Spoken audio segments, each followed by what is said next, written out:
हम हिंदी के बहुत अहम प्रकरण संधि पर चर्चा कर रहे थे और उसके अंतर्गत हम देख रहे थे स्वर संधि। स्वर संधि के 5 उपभेदों के अंतर्गत हमने दीर्घ गुण और वृद्धि संधि अच्छे से देख ली थी और गत व्याख्यान हमारा चल रहा था यण संधि पर। यण संधि के भी बहुत सारे परीक्षोपयोगी शब्दों की व्याख्या में आपके समक्ष कर चुका था। इसके पहले वाला वीडियो यण संधि भाग प्रथम जो मैंने आप तक पहुंचाया है उसके अंतर्गत वो सब कुछ है। और वहाँ मैंने वृद्धि संधि से संबंधित कुछ शब्द आपको दिए थे कि संधि विच्छेद करना, 3-4 शब्द आपको दिए थे। उम्मीद करता हूँ कि आपने वो कर लिए होंगे। आज के व्याख्यान के अंत में उन शब्दों की मैं पुष्टि करूँगा, उन शब्दों को आपके समक्ष रखूँगा। ठीक है, तो बिना औपचारिकता किए हुए, बिना भूमिका के हम आगे बढ़ते हैं यण संधि भाग 2 पर। देखो,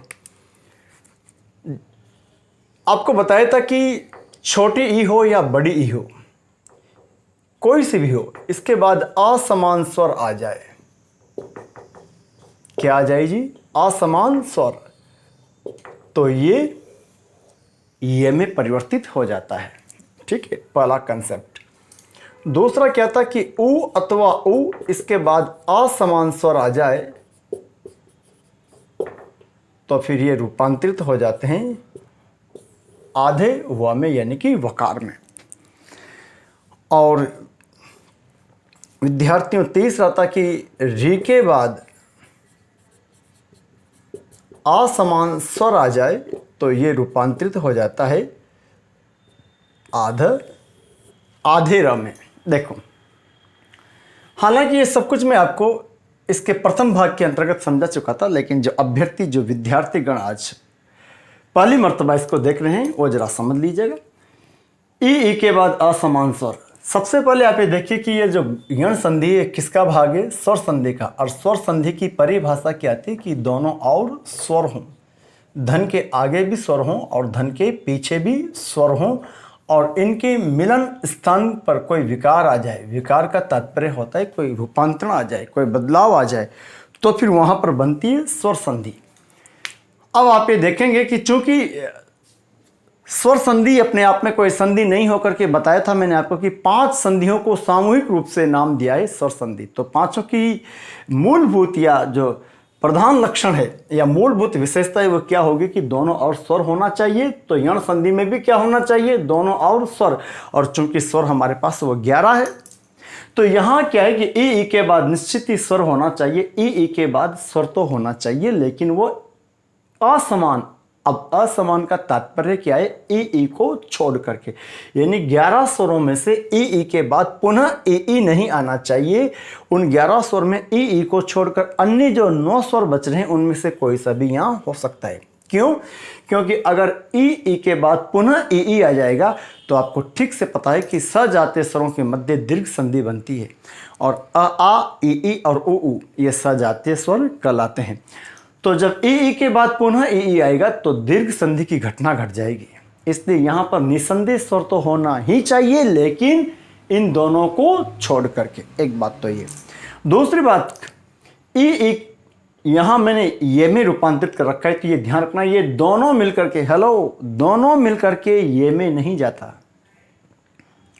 दोनों मिलकर के ये में नहीं जाएगा।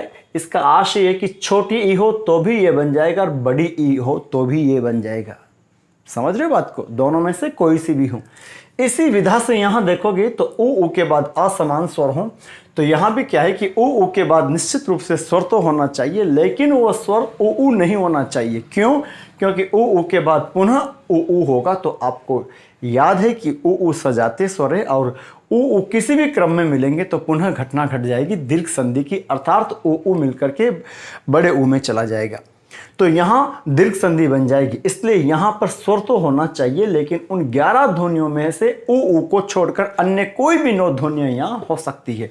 और ये छोटा ऊ हो तो भी वकार में चला जाएगा, और बड़ा ऊ हो तो भी वकार यानी कि व में चला जाएगा, और वही सिचुएशन यहां पर लागू हो रही है। ठीक है साहब? इसके बहुत सारे उदाहरण तो मैं आपको दे चुका था। अब आज कुछ और उदाहरण मैं कोशिश करूंगा कि लगभग सभी परीक्षोपयोगी शब्दों की मैं सार्थक, सटीक और सारगर्भित व्याख्या आपके समक्ष इस मंच से करूं। देखो, व्यास, व्यापक, व्यर्थ, व्यय, व्याकरण, व्यायाम, व्याख्यान,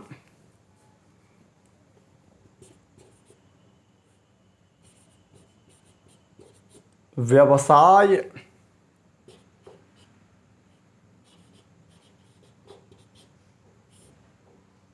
व्यवधान,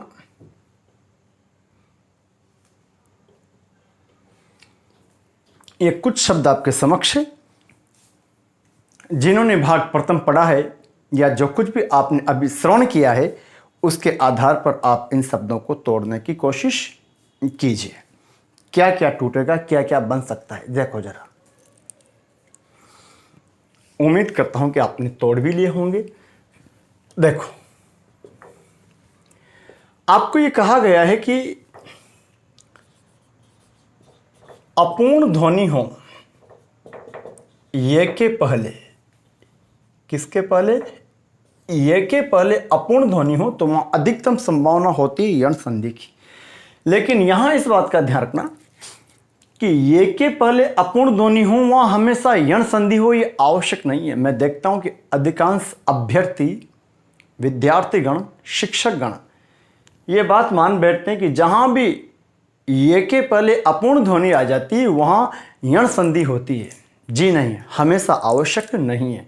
वो यण संधि तब होगी जब विकार यहीं से आए, यानी कि वो शब्द यहीं से टूटना चाहिए। जैसे अगर मैं आपके सामने यहाँ पर कहूँ सत्यार्थ, जरा गौर करना, और एक लिख दिया मैंने सत्याग्रह। अब आप समझिए, ये दोनों शब्द आपके समक्ष लिखे। सत्याग्रह तो मैंने यण संधि भाग प्रथम में भी आपको बताया था।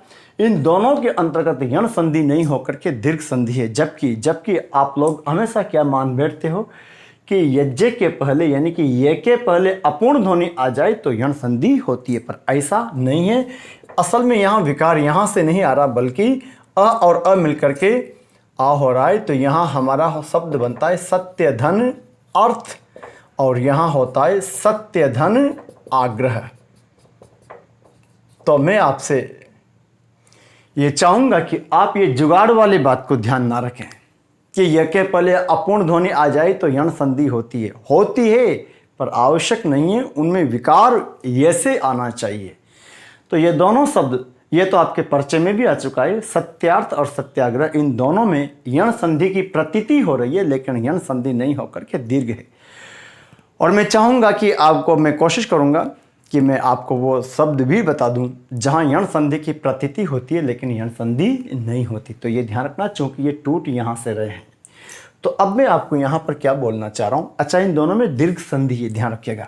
सत्यार्थ, सत्य धन अर्थ और सत्य धन आग्रह। मैं आपको यहां ये कहना चाह रहा हूं कि अपूर्ण ध्वनि के बाद ये हूं, अर्थात ये के पहले अपूर्ण ध्वनि हो और उस शब्द में यदि विकार यहीं से आ रहा है, विकार उसके अंतर्गत यहीं से आ रहा है, तो फिर यण संधि बन जाएगी। तो ऐसी कंडीशन में आप देखो, आपको बताया था कि ये के अंतर्गत ये में जो स्वर विद्यमान हो, धन से शुरू कर दो तो पीछे तो क्या हो जाएगा, आस। जो ही आपने ये से आ निकाल लिया तो जरा अक्ल लगाना, ये कैसा रह गया, आधा, और आधा ये जाएगा अपने मूल रूप में। आपको भली भांति पता है कि अभी देखा था थोड़ी देर पहले आपने, ये बना किससे है, या तो छोटी ई से बना है और या तो बड़ी ई से बना है। तो ये किस में रूपांतरित हो जाएगा, या तो छोटी ई में या तो बड़ी ई में। तो यहाँ पर बड़ी ई नहीं बनेगी, छोटी बनेगी, और वो छोटी ई किसको प्रभावित कर देगी, वकार को। समझ में आ रही बात। और वो कैसे, क्योंकि आपको ये अच्छे से मालूम है, बता चुका हूँ मैं आपको कि ये छ उपसर्ग सदैव छोटी ई लेते हैं। याद आया कुछ? जिनको नहीं मालूम में भूल गए हो, मैंने पिछले वीडियो में भी आपको बताया था, मैंने गत व्याख्यान में भी आपसे कहा था कि ये छ उपसर्ग हमेशा छोटी ई लेते हैं। ये आपके उपसर्ग में भी काम आएंगे। अति, अधि, अभि, परि, प्रति और वि, ये छ उपसर्ग हमेशा छोटी ई लेते हैं। ध्यान रखना साहब। तो व्यास, और फिर भी नहीं समझ में आया हो तो जरा यहाँ देखो, यहाँ इस वकार में हल चिन्ह लगा दिया। ये में हल चिन्ह लगाऊंगा तो यहाँ से स्वर क्या निकलेगा जी, आ, और उसके बाद हमारे पास आ रहा है क्या, स। अब ये किस में रूपांतरित हो गया, छोटी ई में, क्योंकि इसकी दो ही संभावनाएं बदलने की, या तो छोटी में जाए और या तो बड़ी में जाए। और छोटी बड़ी किसको प्रभावित करेगी, और छोटी बड़ी किसको प्रभावित करेगी, वकार को। तो अब क्या हो जाएगा, वी धन आस। जिनको ये कतई समझ में नहीं आ रहा हो, जिनका ये प्रथम व्याख्यान हो देखने का, सुनने का, पढ़ने का, तो मेरा आपसे परामर्श है कि आप वर्ण विश्लेषण करना का एक वीडियो मैंने अपलोड कर रखा है, उसको देख लीजिएगा। सब कुछ समझ में आएगा, सब कुछ समझ में आएगा। पर वही वाली बात है ना कि मेहनत कौन करे, उसका अनुसरण कौन करे, अब वो तो करना ही होगा। तो यहाँ भी अगर आप देखोगे तो ये रूपांतरित हो गया ई में, ये ई की मात्रा लग गई किस पर, व पर, और शब्द क्या बन गया, वी धन आस। आस का तात्पर्य होता है पास लाना, पास में बिठाना। तो व्यास एक तो समास का विलोम है, समास का विलोम भी क्या है, व्यास। समझ रहे हो बात को। और एक व्यास हम बोल देते हैं किसको, आचार्य को, जो कथावाचन करते हैं, उनको भी हम क्या बोल देते हैं, व्यास जी, जो व्यास पीठ पर बैठते हैं। ठीक है साहब। अगला शब्द है आपके सामने व्यापक। यहाँ भी आप गौर करना, जहाँ मेरी मध्यमा लग रही है वहाँ से क्या निकलेगा जी, आपक। और ये कैसा रह गया, आधा। आधा ये किस में जाएगा, वही ई में, या तो छोटी में जाए या बड़ी में जाए। और छोटी बड़ी किस पर आएगी, वह पर। तो अब बड़ी के बारे में विचार करना ही व्यर्थ है, क्योंकि हमें पता है कि छोटी ई की मात्रा लगती है। तो वी धन आपक, व्यर्थ। पुनः आप देखो, जहां मेरी मध्यमा लग रही है वहां यज्ञ में कौन सा है जी, वहां पर यज्ञ में अ है, तो क्या बन जाएगा जी, पीछे तो अर्थ, और ये ई में चला जाएगा तो यहाँ हो जाएगा आपका वी धन अर्थ। ये अच्छा, एक बात यहाँ ये भी याद रखना कि उपसर्ग लगने के बाद शब्द का जो पहले वाला अर्थ है उससे जुड़ा हुआ अर्थ भी दे सकता है, और उसमें आमूल चूल बदलाव भी आ सकता है, यानी कि वो पूरी तरह रूपांतरित भी हो सकता है। यह कतई आवश्यक नहीं है कि जो शब्द था जिसमें उपसर्ग आपने जोड़ा था, जिस शब्द में, उस शब्द का अर्थ वही रहे या उसी से जुड़ा हुआ रहे, कोई आवश्यक नहीं है। यहाँ अर्थ है और अर्थ के आगे वी लगा दिया, इसने बिल्कुल उल्टा कर दिया। व्यर्थ का मतलब है जिसका कोई यूज ना हो। वह, वी धन आए।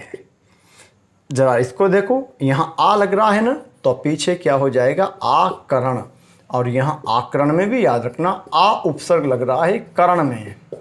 और अब जो ही आपने आ निकाल लिया तो ये कैसा रह गया, आधा। आधा ये जाएगा ई में, और हमें पता है छोटी ई में ही जाएगा। वो ई किसको प्रभावित करेगी, व को। तो शब्द क्या बन जाएगा, वी धन आकरण। हमें पता है भाषा को समझने का जो माध्यम है, विश्लेषण करने का माध्यम है, वो है व्याकरण, व्यायाम।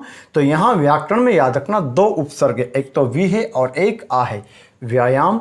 जरा हम इसको देखें व्यायाम को, तो यहाँ यज्ञ में आ की मात्रा लग रही है, तो क्या हो जाएगा जी, आयाम। और आयाम, और इसके आगे ये आधा रह गया, ये जाएगा ई में। अब ये ई किसको प्रभावित करेगी, व को। तो शब्द क्या हो गया, वी धन आयाम। और मेरा आपसे परामर्श है कि यहाँ पुनः याम में आ लग रहा है। आजकल परीक्षा प्रणाली के अंतर्गत ऐसे प्रश्न पूछे जाते हैं, अगर आपको विदित हो, आपको ध्यान हो कि किस शब्द में दो उपसर्ग है या किस में दो से अधिक उपसर्ग है, तो ध्यान रखना। मैं वो भी टिप्पणी कर रहा हूँ जहाँ जहाँ दो उपसर्ग लग रहे हैं। व्याख्यान अगर आप यहाँ देखोगे तब समझ ही गए होंगे, वी धन आख्यान। यहाँ देखेंगे तो वी धन अवसाय। और एक टिप्पणी और करना चाहूँगा आपसे, जैसा मैं अक्सर आपसे कहता हूँ कि स्वर संधि के अंतर्गत जोड़ना आसान है, प्रॉब्लम होती है तोड़ने में। 99% विद्यार्थी ठीक इसी भांति पढ़ते हैं, केवल टुकड़ों को, शब्दों को जोड़ते हैं, वो तोड़ने का प्रयास कम करते हैं। एम आई राइट? एम आई राइट और नॉट? आप लोग अक्सर जोड़ते हो, जोड़ने में प्रॉब्लम कम आती है, क्योंकि मैंने देख लिया कि यहाँ से वह आधा रह गया, ये छोटी ये में बदल गई और ये में आ गया, तो ये हो गया और ये हो गया व्यवसाय। लेकिन जब तोड़ते तो हमें ये ध्यान रखना पड़ता है कि मात्रा छोटी जाएगी, बड़ी जाएगी, अ की आएगी, आ की आएगी, ऐसी तमाम चीज़ें। तो यदि आपने इस विधा से देख लिया, इस शैली से अगर आपने जान लिया तो फिर कभी आपको कोई प्रॉब्लम नहीं रहेगी। और वैसे भी कोई प्रॉब्लम नहीं है, क्योंकि मैं आपको बोल रहा हूँ कि यहाँ यज्ञ में अस्वर विद्यमान है, तो पीछे तो क्या हो गया अवसाय, और ये से अ निकलते यज्ञ आधा रह गया, आधा ये जाएगा अपने मूल रूप में, जिसकी दो ही मैक्सिमम पॉसिबिलिटी हो सकती है, या तो छोटी या तो बड़ी। वो छोटी बड़ी किसको प्रभावित करेगी? व को। और चूंकि वी उपसर्ग के रूप में आता है तो सदैव छोटी आती, तो शब्द क्या बनेगा? वी धन अवसाय। ध्यान रखना भैया, यहां व्यवधान तो वी धन अवधान, और यहां पर भी ध्यान रखना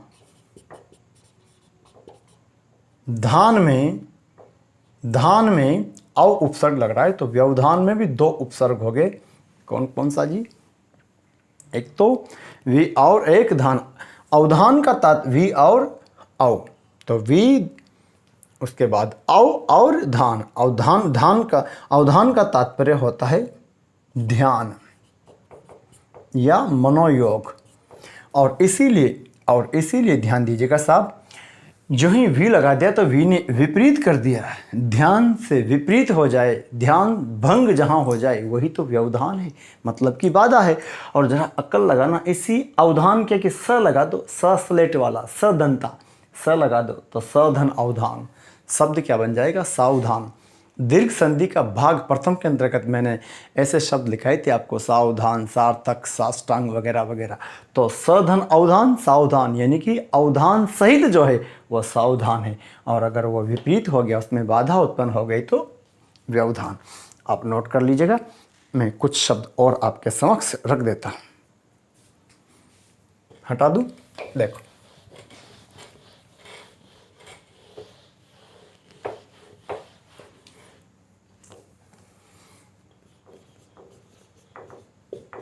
व्यतिरेक, व्यग्र, व्यतिरेक और व्यग्र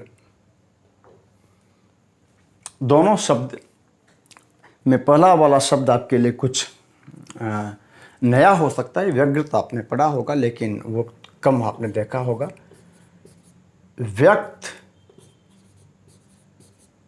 व्यक्ति,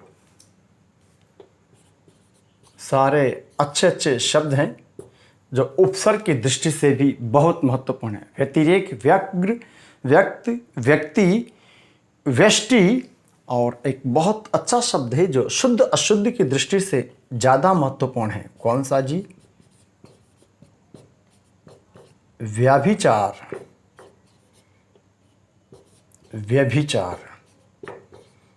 ये संधि ये तय कर देगी कि शुद्ध शब्द कौन सा होगा, व्यभिचार होगा या व्यभिचार होगा। मैं चाहूँगा कि एक बार आप लोग तोड़िए, क्या बनना चाहिए। आप अपनी ओर से प्रयास कीजिए, क्या बनना चाहिए, क्या होना चाहिए। देखो, जो कुछ आपने समझाई, जो कुछ आपने जाना है, उसके आधार पर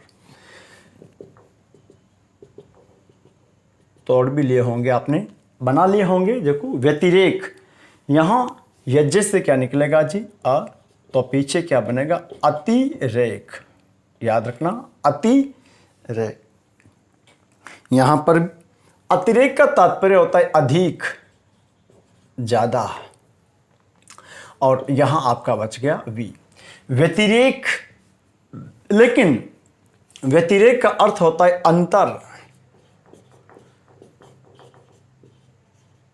अथवा भेद। ध्यान रखना साहब। इसी प्रकार व्यग्र में तोड़ो। अब आप खुद प्रयास कीजिए। वी धन अग्र। नोटबुक और पेन लेकर के, ओले पोले में काम नहीं बनेगा, ध्यान रखना। 10-15, वही मैं बार बार बोलता हूँ, 10-15-20 मिनट या 22-25 मिनट का वीडियो देख करने से काम नहीं बनता। पता नहीं यार, इसीलिए तो आजकल परंपरा से चल रही है। आज संधि को ये कर देंगे, संधि को ये कर देंगे, नहीं सीखे तो गारंटी ये वो और वो। 25 मिनट के वीडियो में 5 मिनट तो इसमें निकाल दिए और बाकी 20 मिनट में पूरी संधि कर दी। बच्चे बड़े खुश हैं, लेकिन वो सिर्फ खुशी है, वो सिर्फ टाइम पास ही है, एग्जाम पास नहीं है। इस बात की गांठ बांध लेना, there is no shortcut to success. Hello, there is no shortcut to success. Hindi में हर एग्जाम में कीर्तिमान स्थापित होते हैं हमारे यहाँ से जी। लेकिन उसके पीछे कोई शॉर्टकट नहीं होता। उन विद्यार्थियों की बहुत लगन और बहुत मेहनत होती है, बड़े अध्यवसायी होते हैं, दृढ़ता से मेहनत करते रहते हैं, जमकर मेहनत करनी होती है। याद रखना, और कोई तरीका नहीं है। ये फोकटी इसके उलझन में मत पड़ा करो, इन प्रलोभन में ना आए। 17 मिनट और 22 मिनट की वीडियो के अंतर्गत संधि सिखा दिया तो सभी सीख जाते। प्रश्न हल करना और केवल टाइम पास करना, दोनों में रात दिन का अंतर है। तो मैं आपसे चाहूँगा कि बिल्कुल इनकी प्रैक्टिस करना, 2-3 बार लिखना और फिर पुराने पर्चों के क्वेश्चन टटोलना। बहुत सारे विद्यार्थी पूछते हैं प्रैक्टिस कहाँ से करें, इस किताब से कर लो, उस किताब से कर लो। अरे भैया, मैं आपको बता रहा हूँ, जिस संधि को मैंने आपको पढ़ा दिया है और यहाँ कह दिया कि बस इसी को कर लेना, उन्हीं की प्रैक्टिस कर लो 3 बार। और फिर पुराने जो पर्चे हुए हैं उनके प्रश्न देखो ना। मेरा आपसे सीधा सपाट और बिल्कुल साफ सुथरा परामर्श है। अगर आप मुझसे पूछना चाहते हो तो, हालांकि बहुत सारे तो खुद ही ज्ञानी समझते हैं, वो आपकी मर्जी, लेकिन जो जानना चाहते हैं कि प्रैक्टिस किससे करें, तो मेरा साफ सुथरा सा संदेश है आपको, पुराने एग्जाम पर्चे देखो, जो पुराने पिछले वर्षों में एग्जाम्स हैं उनके पर्चों में उन पर्चों में आए हुए प्रश्नों को देखो। यानी कि पुराने पर्चों के प्रश्न सोल्व कीजिए, किसी भी गाइड और किसी किताब के प्रश्न हल करने की अपेक्षा। सब उपलब्ध है आजकल, तो मिल जाएंगे। और फिर आप पुष्टि कर लो कि आपकी कॉपी से कितने बढ़ रहे हैं। तो ध्यान दें, यहां पर क्या कहा मैंने। अब देखो, अग्र का मतलब तो क्या होता है, आगे। अग्र तो किसे कहते हैं, आगे से। लेकिन व्यग्र का तात्पर्य क्या होता है, घबराया, घबराया हुआ। अच्छा, एक शब्द के बहुत सारे अर्थ निकलते हैं, यह भी पकड़कर मत बैठ जाना कि इसका एक ही अर्थ हो। किसी भी शब्द के अर्थ निर्भर करता है कहां यूज किया है वक्ता ने या लेखक ने। व्यग्र का तात्पर्य होता है घबराया हुआ, बेचैन, दुखी, और उत्सुक भी होता है, उत्सुक। व्यक्त, आप गौर कीजिएगा साहब, क्या निकल जाएगा व्यक्त में, अक्त, और यहां पर क्या हो जाएगा, वी। वी धन अक्त, व्यक्त। अक्त का मतलब होता है प्रकट होना, तो व्यक्त जो प्रकट है, और इसी में ई प्रत्यय लगा दिया तो शब्द क्या बन गया, वी धन अक्ति। व्यष्टि, अष्टि, और आगे क्या लगा दिया। व्यष्टि का तात्पर्य होता है एक, इकाई, और इसका विलोम होता है समष्टि। विलोम की दृष्टि से महत्वपूर्ण है, ध्यान रखना। व्यष्टि और इसका विलोम होता है समष्टि। सारे समूह को, सारी इकाइयों को मिलाकर पूरी पॉपुलेशन, वो कहलाती क्या, समष्टि। विलोम है ये। अब देखो, व्यभिचार और व्याभिचार जरा देख लेते हैं। अगर पहले वाला शब्द शुद्ध है तो यहां चूंकि ये में आ की मात्रा लग रही है तो क्या आना चाहिए जी, आभिचार। तो ये हो गया आभिचार। और जो है आ निकाल लिया, ये आधा रह गया, आधा ये किस में जाएगा, ई में, तो वो किस पर आ जाएगा, वो पर। तो शब्द क्या बन गया, विधन आभिचार। हमें पता है कि आभिचार कोई शब्द नहीं है।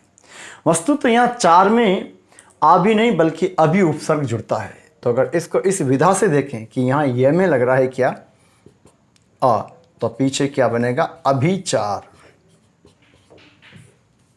अभिचार, कारण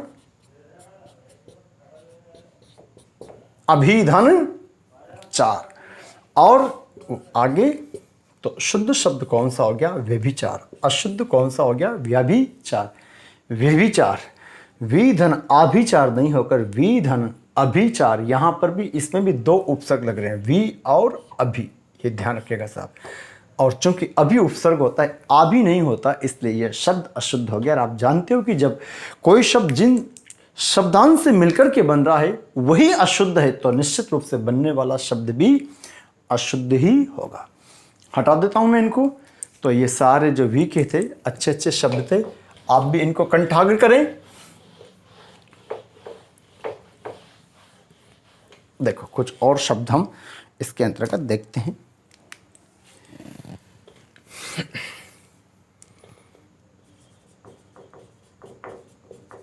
अध्यापक, अध्यापन, अध्ययन, अध्याय, अध्यवसाय,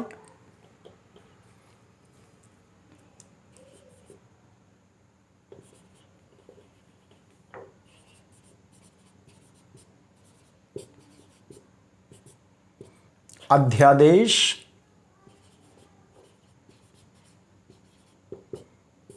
अधूरा,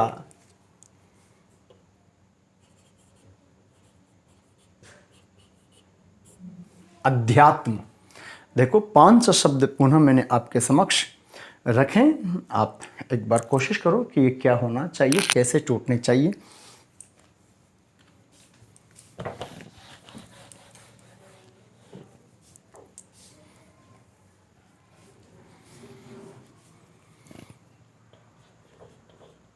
व्यंग,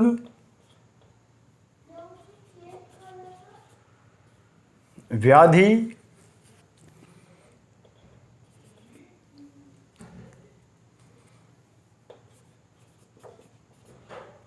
अभ्यास, अभ्युदय, अभ्युत्थान,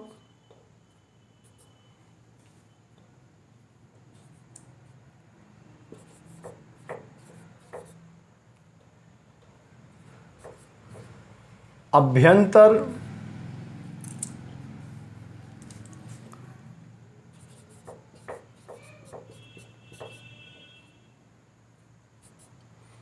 अभ्यागत।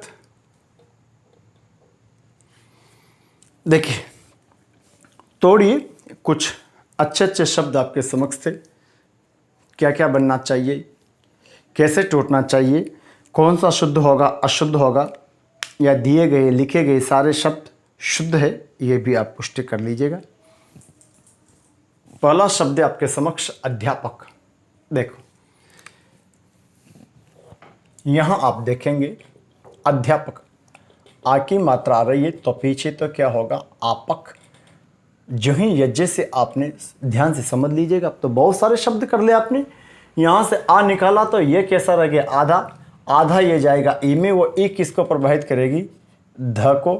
तो अब यहाँ 2 ही संभावना है कि या तो अधि में छोटी की मात्रा लगे या बड़ी की मात्रा लगे। मैं आपको बता ही चुका हूँ वो छ उपसर्ग, अभी थोड़ी देर पहले कहा था ना, छ उपसर्ग, अधि, अति, परि, प्रति, वी, इन सब में छोटी की मात्रा थी। फिर भी अगर समझ में ना आया हो तो जरा देखो, 1-2 बार आप लोग भी थोड़ा सा प्रयास करो।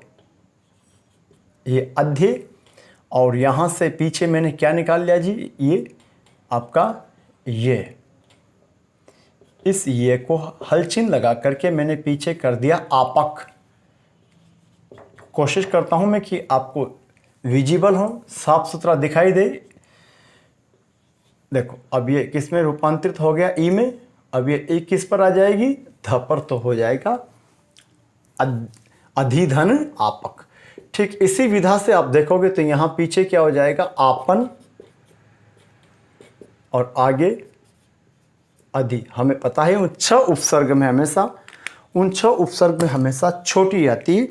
कौन कौन से, बोलते जाओ, अति, अधि, अभि,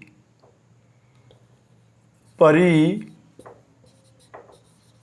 प्रति, वी। ये 6 उपसर्ग सदैव छोटी की मात्रा लेते हैं। यहां अगर देखोगे तो यहां मेरी मध्यमा लग रही है, वहां से क्या निकलेगा, अ, तो पीछे तो क्या होगा, अयन। अब जो ही अ निकाला तो ये ऐसा होगा, अलचिन लगा दूं, ये आधा हो गया। अब ये किस में जाएगा, अपने मूल अवयव में, जिससे मिलकर बना है। और किससे बनाई, ये छोटी या बड़ी से, तो वो छोटी बड़ी किस पर आ जाएगी, ध पर। और चूंकि बड़ी तो बनी नहीं रही, फिर भी नहीं समझ में आया तो जरा यहां पुनः देख लीजिएगा। ये ध, ये यज्ञ में हलचिन लगा दिया, और पीछे हो गया अयन। समझ पड़ रहा है कैसे निकला भाई, धनुष वाला तो ध तो ऑलरेडी आ जाता ना, ध महाप्राण। तो अब ये में कुछ मात्रा नहीं, और इसका मतलब अ था, तो मैंने यहाँ से अ निकाल लिया और अयन कर दिया। और ये किस में रूपांतरित हो गया, ई में, और ये 21 पर आ गई अध्याय को देखेंगे तो पीछे चूंकि आ की मात्रा आ रही तो आय और आगे अधि, तो शब्द होगा अधिधन आय। अध्यवसाय, अध्यवसाय, अब पीछे यहां पर क्या होगा अवसाय, अवसाय, और यहां पर क्या बनेगा जी अधिधन अवसाय। जो परिश्रम है पुरुषार्थ को बोला जाता है, कठिन परिश्रम को बोलते हैं अध्यवसाय। अध्यादेश, अब जरा गौर कीजिएगा क्या होगा आदेश, समझ रहे होंगे अब तो मैं बार बार उसको विश्लेषण नहीं करूं, आप समझ लीजिएगा।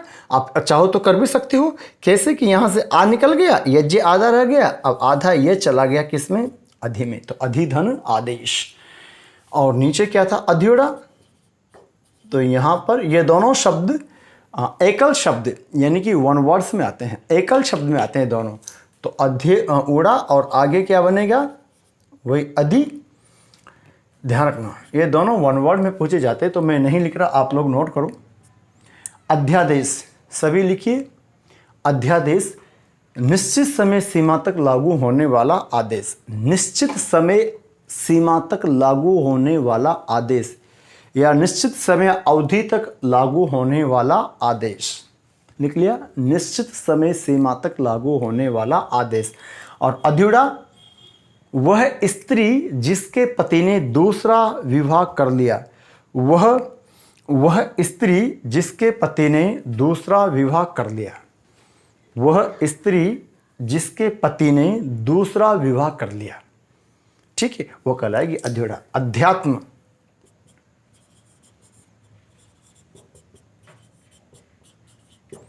अधिधन आत्म, जो आत्म परमात्मा का चिंतन है वही तो स्पिरिचुअलिटी है, वही क्या है अध्यात्म, तो अधिधन आत्म। जरा इधर आइए, इधर के शब्दों को देखते हैं। व्यंग, छात्रों और छात्राओं मेरी तर्जनी लग रही है वहां गौर करो, तो पीछे क्या होगा अंग और आगे वी। इस वी ने अंग को विपरीत कर दिया, जो अंग विकृत, जिसमें विकृति आ गई हो, विकारपूर्ण जो अंग है उसको बोल दिया व्यंग। जो डिसेबल्ड होते हैं, जिनको आजकल हम डिफरेंटली एबल्ड बोल देते हैं, तो यहां मैं आपसे क्या करना चाह रहा हूं, अंग को इसने विकृत कर दिया, इसने उल्टा कर दिया है व्यंग। और यहां यह भी याद रखना, आपने इधर के नोट कर लिए हों तो मैं इधर शब्दों को हटा देता हूं। देखो दो शब्द होते हैं, शब्द युग में आते हैं, कौन कौन से जी, चलिए नोट कीजिए। एक तो होता है व्यंग्य और एक होता है व्यंग। व्यंग्य और व्यंग, तो व्यंग तो क्या है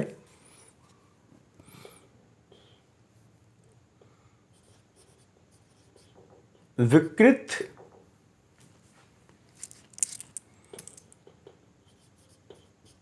अंग, विकृत अंग। विकृत अंग का मतलब सिंपल शब्दों में कहें तो विकारपूर्ण, विकारपूर्ण। और व्यंग्य छींटाकसी, छींटाकसी, छींटाकसी समझते हो, किसी को जली कटी सुनाना, किसी को जली कटी सुनाना, शब्द की चोट पहुंचाना, उसको बोलते हैं क्या व्यंग्य। और व्यंग विकृत अंग, ठीक है सर। व्याधि, आदि, और यहां क्या होना चाहिए वी। अब ये व्याधि का भी समझ लीजिएगा, ये भी हमारे शब्द युग में कई मर्तबा आ चुका है, व्याधि और आधि। कितने विद्यार्थियों को याद है कि हाँ ये दोनों पूछे जाते हैं, अक्सर दोनों आते हैं, व्याधि और। छात्रों और छात्राओं आप ठीक से अगर देख लोगे, समझ लोगे, तो आपको सब कुछ बड़ा इजी वे से समझ में पड़ेगा। लेकिन संकट यह है ना कि 1 घंटे तक देखे कौन, फालतू की पंचायत तो देखते रहेंगे, पर एक काम की बात है 1 घंटे तक सुने कौन, जबकि ये सब कुछ अभी बस यूं ही बह रहा है। समझ लीजिए मेरी बात को क्या कहना चाह रहा हूं। तो जो थोड़े समझदार है, जो जागरूक है, वो लाभ ले रहे हैं। तो मैं चाहूँगा सभी लाभ लें। ध्यान देना, आदि और व्याधि। व्याधि होती है शारीरिक पीड़ा। ये शारीरिक शब्द भी शुद्ध अशुद्ध में आता है। यहाँ मूल शब्द क्या है? शरीर, उसमें एक लगा हुआ है, जिससे बन गया क्या? शारीरिक। समझ में आ रही है? बस शारीरिक पीड़ा को बोलते हैं। और आदि बोलते हैं मानसिक पीड़ा। मानसिक पीड़ा या मानसिक कष्ट। कई बार ऐसा होता है ना कि हमारे शरीर में तो पीड़ा ना हो, लेकिन मन दुखी हो, बोझिल हो, उद्विग्न हो, पता ही ना लगे क्या हो रहा है, वो कहलाती मानसिक पीड़ा। और कहीं दांत में, आंत में कहीं दर्द है, तो वह है हमारी शारीरिक पीड़ा। और एक और होता है ना शब्द आधि। ध्यान दीजिएगा, आधि ये होता है आधा का स्त्रीलिंग। आधा जो शब्द है,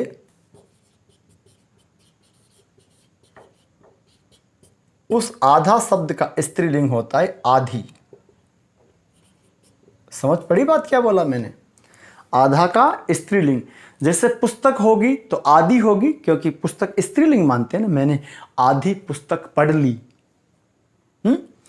रोटी होगी तो आधी होगी, आधी रोटी खा ली। बाटी होगी तो भी आधी होगी, क्योंकि हमने बाटी को भी स्त्रीलिंग ही माना है। लेकिन लड्डू होगा तो आधा होगा, क्योंकि हमने लड्डू को पुल्लिंग माना है। तो आधा लड्डू और रख दो बच्चे को, आधी बाटी और ले लो, तो आधा का स्त्रीलिंग होता है आधी। ठीक है। और यही दो शब्द और ध्यान रखिएगा,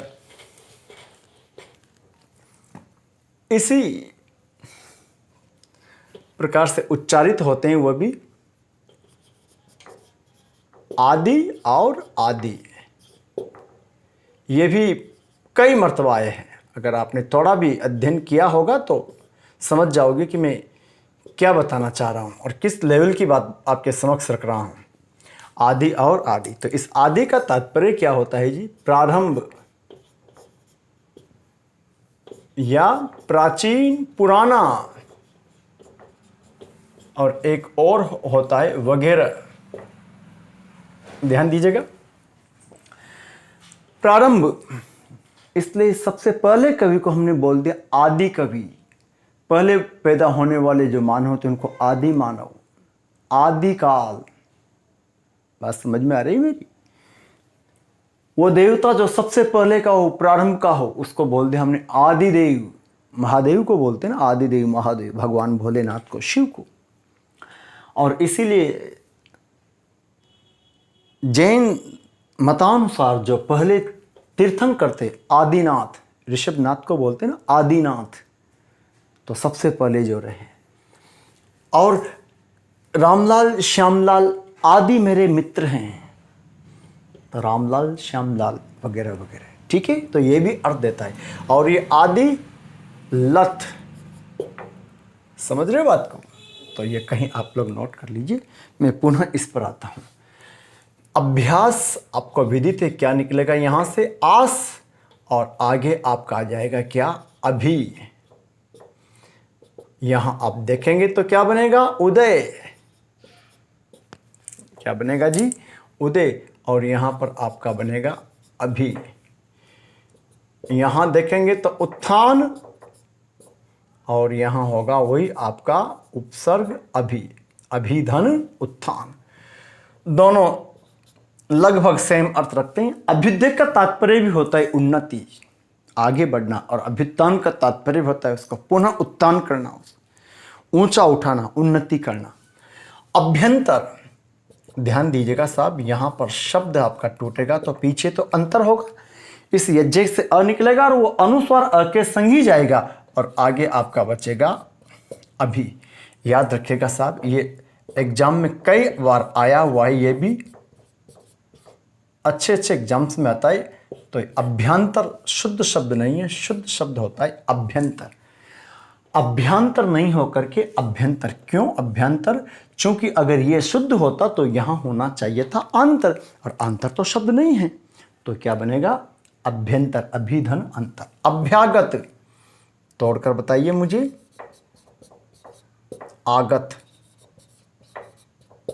अभ्यागत बोलते हैं छात्रों और छात्राओं, मेहमान को बोलते हैं, अतिथि को बोलते हैं। किसको बोलते हैं जी? अतिथि को बोलते हैं। मेहमान को बोलते हैं क्या? अभ्यागत।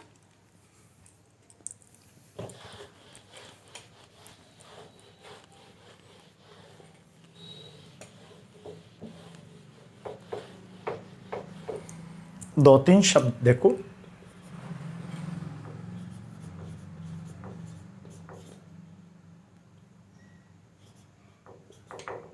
अभ्यर्थी,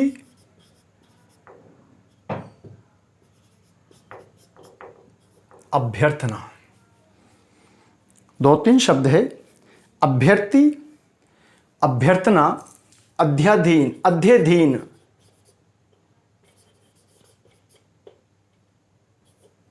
अध्यधीन, व्याप्त,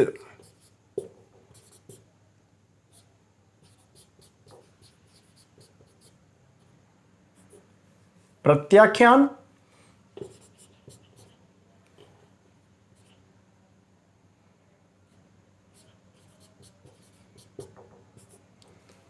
प्राप्त्याशा। देखिए, नोट कीजिएगा और देखो क्या होना चाहिए और किस प्रकार से वो शब्द टूटना चाहिए। बड़े अच्छे अच्छे शब्द आपके समक्ष हैं। मैं इधर हटा दूं इनको।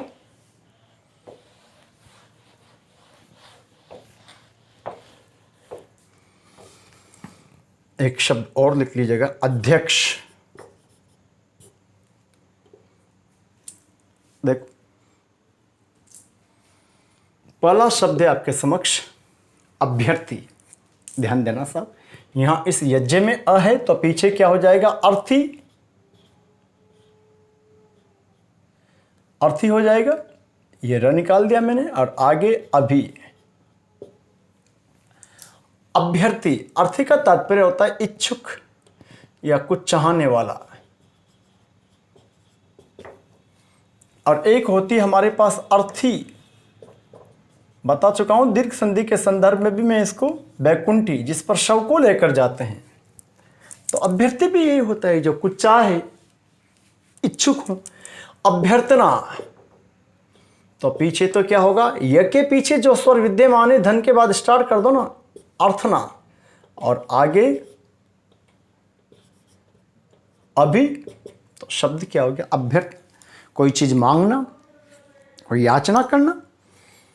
अध्ययन, ये अभी आपके परिचय में आ चुका है, ध्यान रखना। ये बड़ा अच्छा शब्द है। यहां से अ निकलेगा तो पीछे क्या हो जाएगा? अधीन। और देखो देखो यहां अ निकल गया। अब यज्ञ कैसे रखे? आधा, आधा यज्ञ जाएगा ई में, वो किस पर आ जाएगा? तो क्या बनेगा जी? अधि, धन, अधीन। याद रखना बड़ी खूबसूरती के साथ इस शब्द में 2 बार अधि उपसर्ग लग रहा है। हेलो, ये दीर्घ संधि हो गई।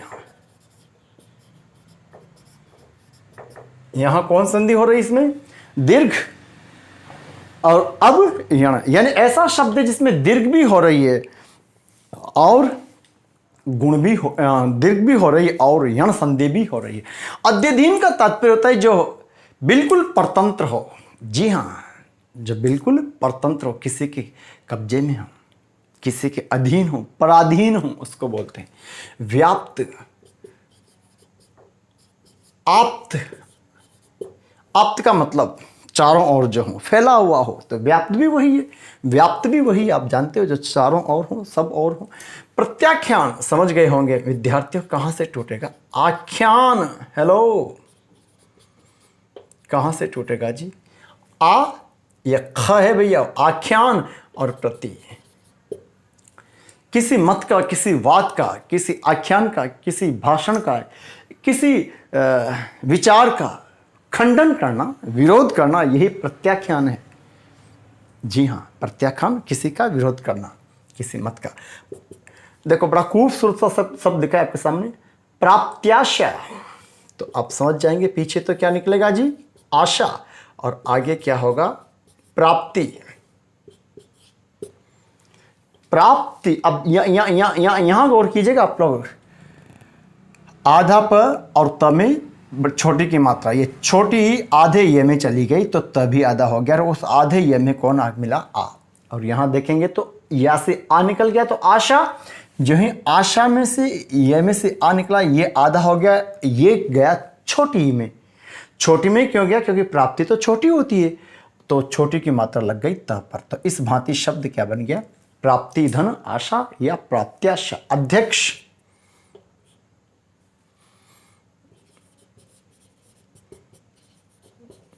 अधिधन अक्ष और अक्ष दोनों शुद्ध है जी, लेकिन मेरा मत है कि प्रायिकता आप इसको दें। आप कहेंगे कि भैया ये तो समझ में आ गया, यहां से अ निकल कर अक्ष हो गया, लेकिन अक्षी कैसे हुआ? अक्षी कैसे शुद्ध हो सकता है? तो इसके पीछे की लॉजिक इतना है कि कुछ शब्द ऐसे होते हैं जो किसी के साथ जुड़ते हैं तो उनके अंतिम में जो ध्वनि में जो स्वर आ रहा है उसका लोप हो जाता है। जैसे रात्रि है, निशा है, इन दोनों में भी यही होता है। रात्रि को जब नव के साथ लगाते हैं तो नवरात्रि नहीं बनता, नवरात्र रह जाता है। जी हाँ, न तो नवरात्रा शुद्ध होता, न नवरात्रि शुद्ध होता, शुद्ध शब्द होता है नवरात्र। लेकिन जब उसको तोड़ते हैं, उसका संधि विच्छेद करते हैं, तो पुनः शब्द हमारे समक्ष आता है नवधन रात्रि, तो रात्रि का ई लोप हो जाता है। इसी भांति अहन के साथ जब निशा जोड़ते हैं तो शब्द हो जाता है अहरनिश। अहन बताऊंगा आगे, अहन का मतलब दिन होता है, निशा का मतलब रात्रि, तो अहरनिश का मतलब दिन रात, वहाँ भी ए का लोप हो गया। ठीक इसी प्रकार प्रतिधन अक्षी, वहाँ प्रत्यक्ष बनाता ना, जो हमारे नज़र के बिल्कुल सामने हो, तो यहाँ पर भी अधिधन अक्षी, ये भी ठीक है और ये भी ठीक है। अब अगर आपने गौर किया हो तो मैंने ये जो 6 उपसर्ग है, इन पर जुड़े हुए, इन 6 उपसर्ग से जुड़े हुए लगभग सभी शब्द आपके समक्ष रख दिए।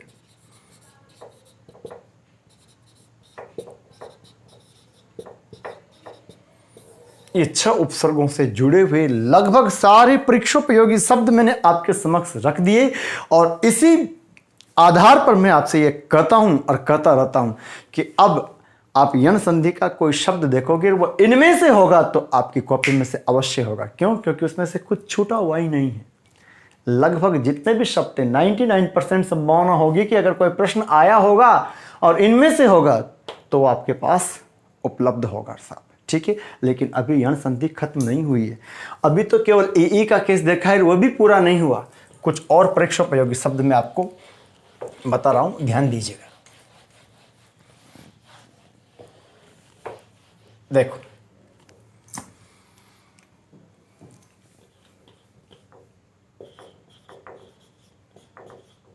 उपर्युक्त यद्यपि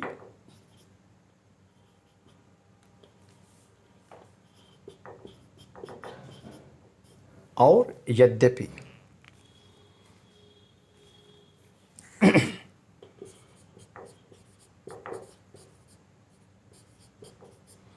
जात्याभिमान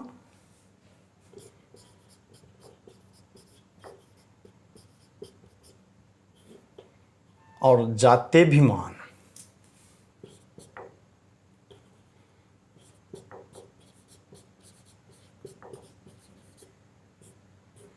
गत्यावरोध और गत्यवरोध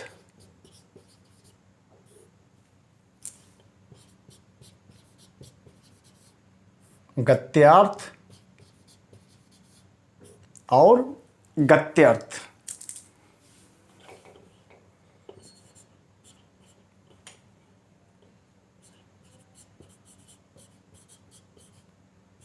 मत्ते अनुसार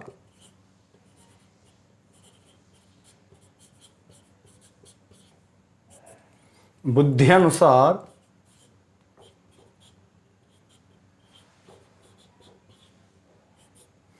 और रीति अनुसार, ये लगभग आपके समक्ष 7-8 शब्द हैं, आप सबको नोट कर लीजिएगा। बड़े अच्छे अच्छे शब्द हैं, शुद्ध अशुद्ध की दृष्टि से ज़्यादा महत्वपूर्ण है। देखते हैं, गौर कीजिएगा साहब।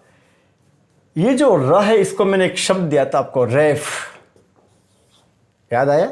ऊपर निकलने वाला र सदैव आधा होता है, जिसको कहा जाता है रैफ। अब यहां पर क्या हो रहा है कि यज्ञ के पहले अपूर्ण ध्वनि आ रही, तो ये में जो स्वर विद्यमान होता है धन से शुरू कर देते हैं, तो ये क्या बन गया? उक्त। अब ये र आधा है और यज्ञ वाला भी आधा रह गया तो वो किस में चला जाएगा, ई में। और यहाँ पर याद रखना ऊपरी में छोटी की मात्रा आती है। नहीं समझ में आए तो जरा इधर देखो,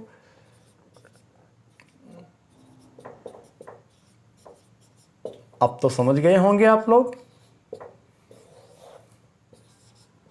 देखो ऊपरी धन, उक्त का तात्पर्य होता है कथन,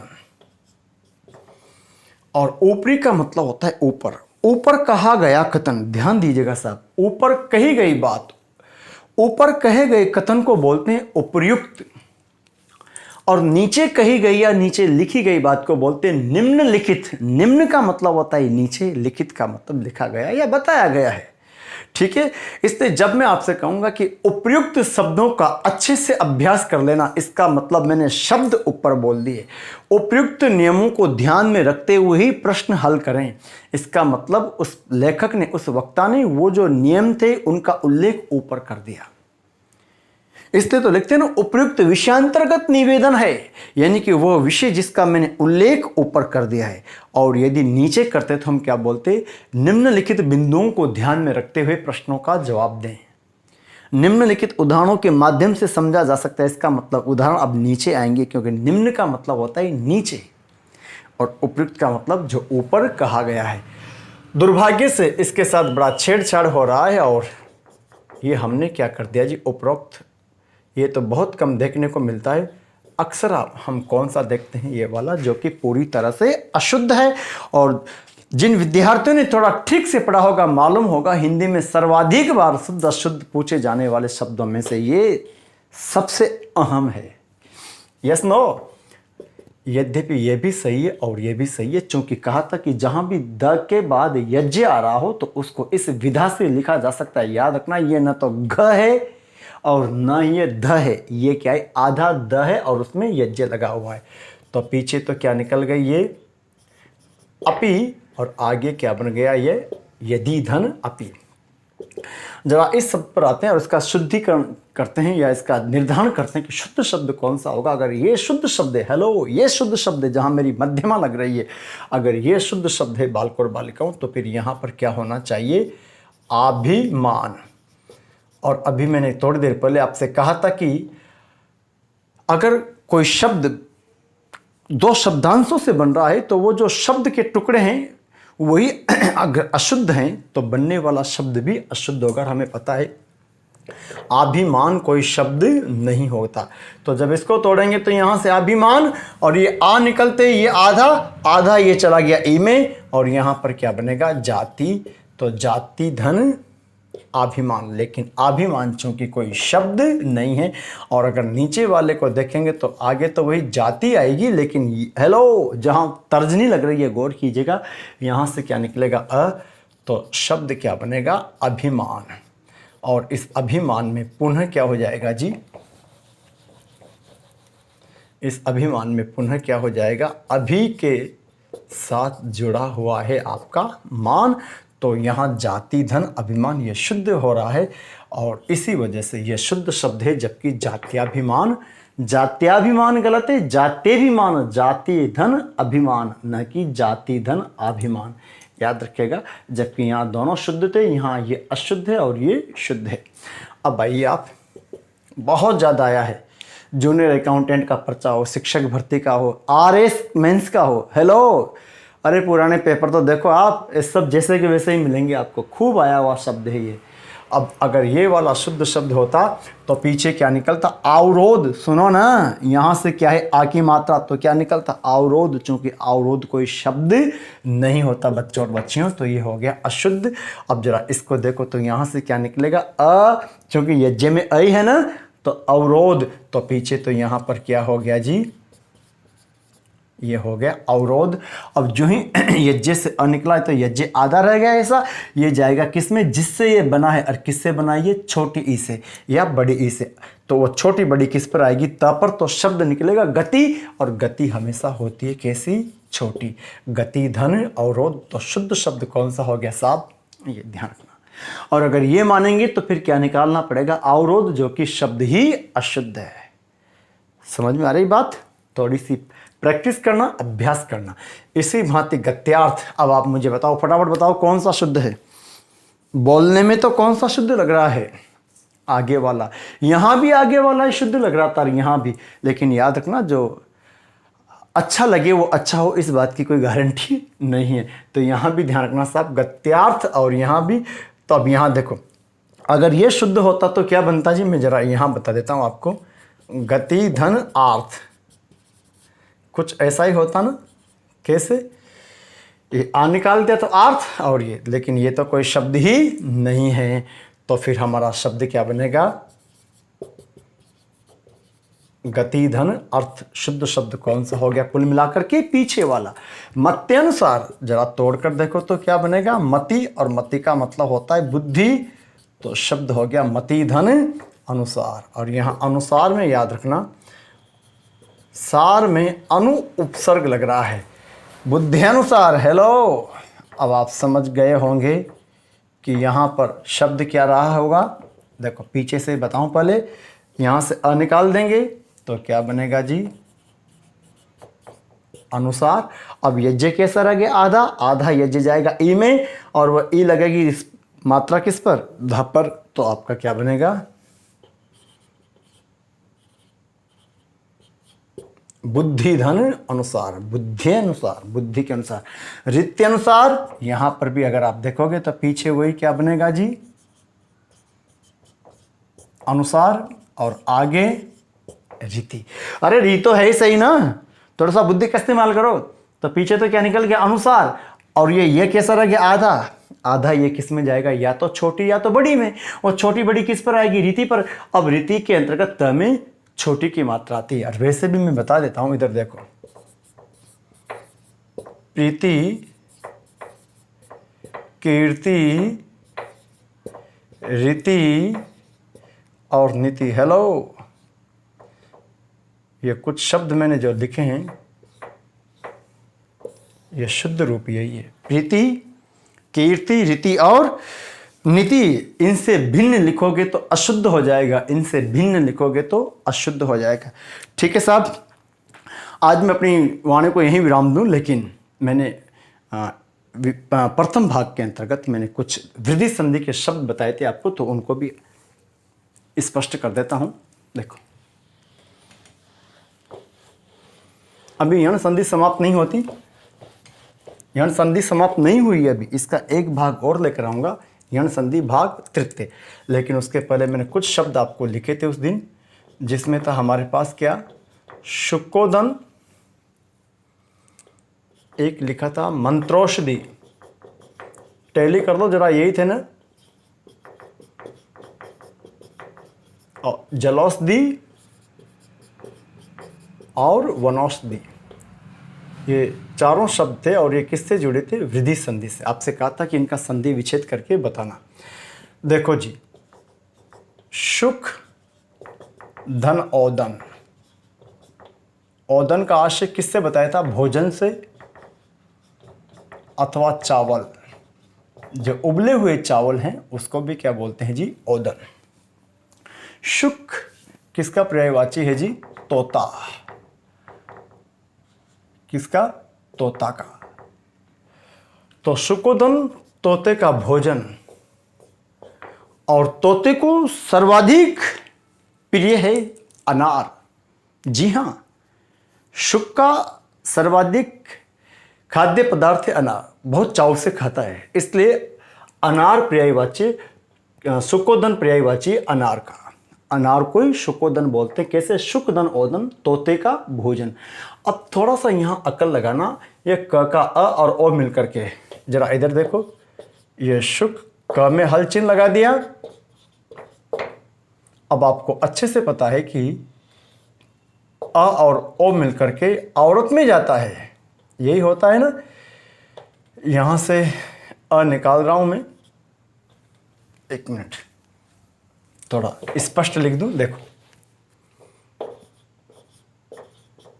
ये अ निकाल दिया, और पीछे क्या आ रहा है? ओदन।